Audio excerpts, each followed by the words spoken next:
हाय। 5G एक नई technology है सेलुलर नेटवर्किंग के फील्ड में। और 5G बहुत ही ज़्यादा हाई स्पीड प्रोवाइड करती है डाटा ट्रांसफरिंग में। और इसी के साथ साथ इसकी फ्रीक्वेंसी भी काफ़ी हाई होती है। तो और ये काफ़ी सारी कंट्रोवर्सीज को भी खड़ा करता है अब इसकी फ्रीक्वेंसी और स्पीड को लेके।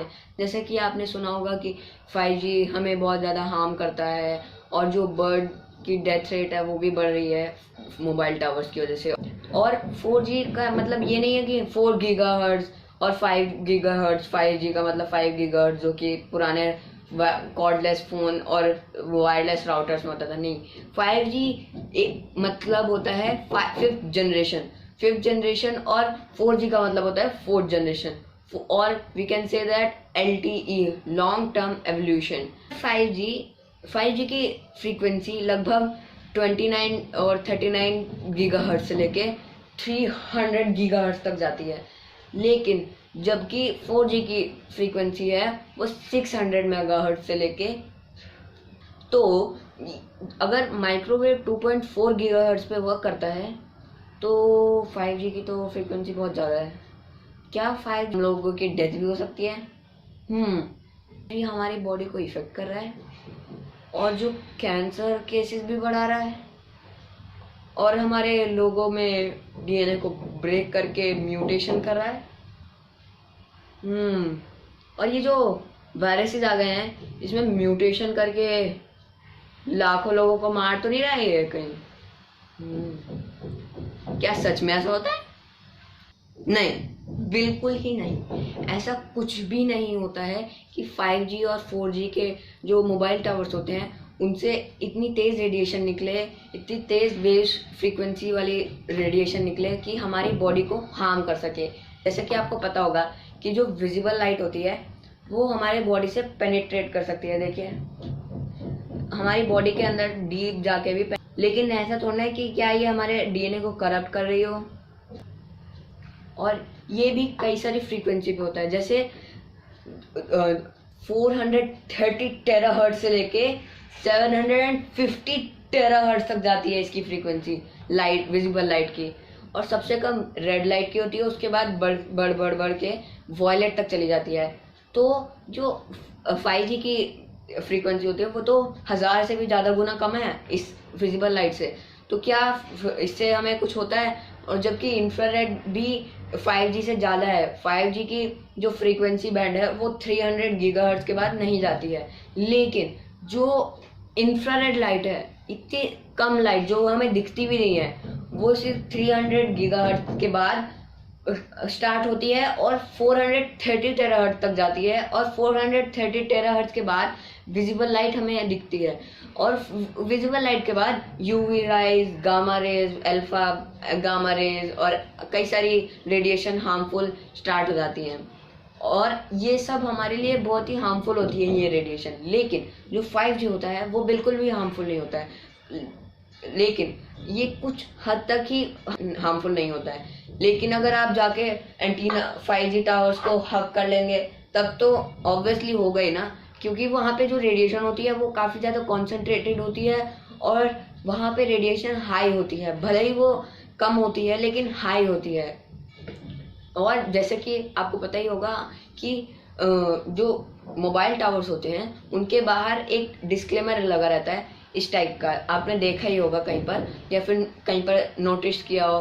तो इनमें लिखा रहता है कि यहाँ इस जो वो बैरियर होता है उसके आगे जो नॉन आयोनाइजिंग रेडिएशन होती है वो काफ़ी हाई हो जाती है। तो ये नॉन आयोनाइजिंग रेडिएशन होती क्या है? नॉन आयोनाइजिंग रेडिएशन से पहले हमें आयोनाइजिंग रेडिएशन को समझना होगा। तो चलिए अपने बोर्ड की तरफ चलते हैं। तो चलिए समझते हैं कि DNA कैसे करप्ट होता है हमारी बॉडी में। तो देखिए, हमारी बॉडी बनी होती है कि ऑर्गन से, ऑर्गन बने होते हैं टिश्यू से, और टिश्यू बने होते हैं ग्रुप्स ऑफ सेल से। और सेल में न्यूक्लियस होता है, और जो न्यूक्लियस होता है उसके अंदर DNA प्रेजेंट होता है।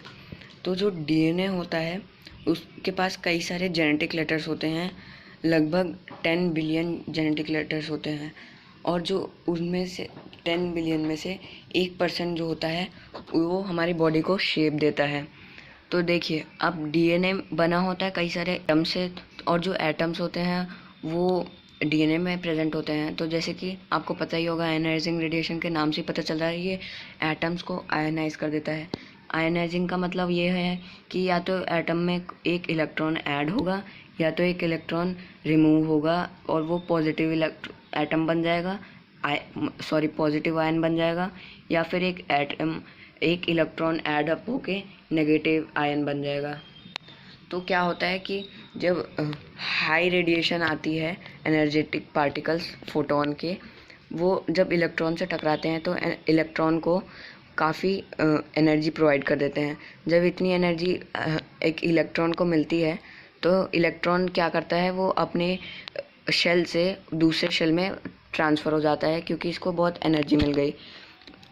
तो फिर जब ये अपने दूसरे शेल में ट्रांसफ़र होने के बाद जब ये अपनी एनर्जी सारी रेडिएट कर देता है एक्स्ट्रा, वो अपने वापस अपने असली शेल में पहुंच जाता है।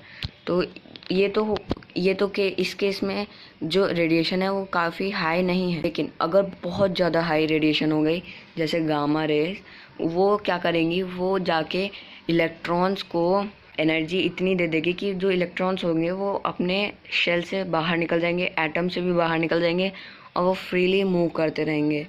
ऐसा ही कुछ हमारे डीएनए के करप्ट होने में भी होता है। जब अगर एटम आयनाइज हो जाता है तो जो डीएनए का स्ट्रक्चर होता है वो करप्ट हो जाता है, और अगर 1% भी करप्ट हो गया तो वो बहुत ही खतरा कर सकता है, क्योंकि हमारी बॉडी को जो शेप मिलती है वो सिर्फ 1% होता है पूरे डीएनए का।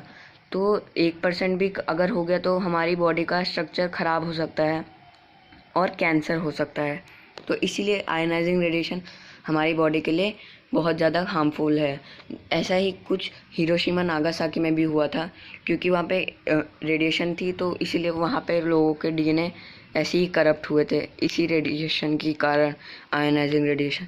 तो आपको ये भी पता होगा कि जो ओजोन लेयर है वो हमारे को प्रोटेक्ट करती है यूवी रेस से और सन के यूवी रेस से। ओजोन लेयर हमारे अर्थ को कैसे प्रोटेक्ट करती है, यूवी रेस से, सन की। तो देखिए, देखिए ये हमारी अर्थ है और उसके ऊपर एटमॉस्फेयर है। तो जो एटमॉस्फेयर होता है पर ओजोन लेयर होती है। तो क्या होता है, जो ओजोन लेयर होती है उसमें क्या होता है, जैसे अगर ये एक एटम है ऑक्सीजन का, हाई रेडिएशन आती है यूवी रेज, जब ऑक्सीजन के एटम से टकराती हैं तो इलेक्ट्रॉन्स को वो निकाल देती है अपने शेल से। जब इलेक्ट्रॉन्स शेल से निकल जाते हैं तो जो ऑक्सीजन का एटम होता है वो और दूसरे ऑक्सीजन के साथ मिल जाता है, O2 के साथ मिल जाता है। जब O2 के साथ मिल जाता है तो फिर वो ओजोन लेयर कर देता है, O3 कहते हैं हम, जिसमें ऑक्सीजन के 3 एटम प्रेजेंट होते हैं। ऐसे ही हमारे को ओजोन लेयर प्रोटेक्ट करती है यूवी रेस से। तो अब आपको समझ में आ ही गया होगा कि जो ये नॉन आयोनाइजिंग रेडिएशन और आयोनाइजिंग रेडिएशन हमें इफेक्ट कैसे करती हैं और करती भी हैं कि नहीं। तो इससे हमारे कंक्लूजन ये निकला कि जो ये 5G 4G और ये जो फ़ोन टावर्स होते हैं ये हमें हार्म नहीं करते हैं, बल्कि ये जो नॉन आयोनाइजिंग रेडिएशन होती है, जैसे यूवी रेज, गामा रेज, ये सब रेज हमें इफ़ेक्ट करती हैं बहुत बुरी तरीके से। और आपने अल्फा बीटा गामा तो सुना ही होगा, ये हमें रेडिएशन हमारे को बहुत ज़्यादा इफेक्ट करती है। और ये आपको पता होगा कि जो USA था उसने जापान पे एटॉमिक बॉम्ब गिराया था। एटॉमिक बॉम्ब के बारे में हम लोग अगले कुछ वीडियोस में जानेंगे कि एटॉमिक बॉम्ब भी कैसे काम करता है, लेकिन बाद में उसको जानेंगे। जो एटॉमिक बॉम्ब होता है उसमें से भी काफ़ी ज़्यादा रेडिएशन निकलती है, तो उन रेडिएशन वो आयनाइजिंग रेडिएशन होती है जो कि हमारे डीएनए को ब्रेक करके उनमें म्यूटेशन करती है और काफ़ी सारी जनरेशन तक उसका असर रहता है।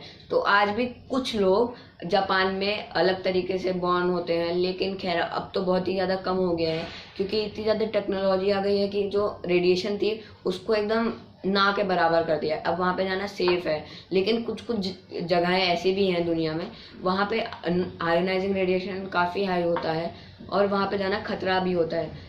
और आपको पता है कि जो बनाना होते हैं उसमें भी रेडिएशन निकलती है, लेकिन वो जो बहुत ही कम 0.001 माइक्रोसीवेट्स होता है उतनी रेडिएशन निकलती है। और सीवेट्स वो रेडिएशन की यूनिट होती है, इससे हम लोग रेडिएशन को मेजर कर सकते हैं।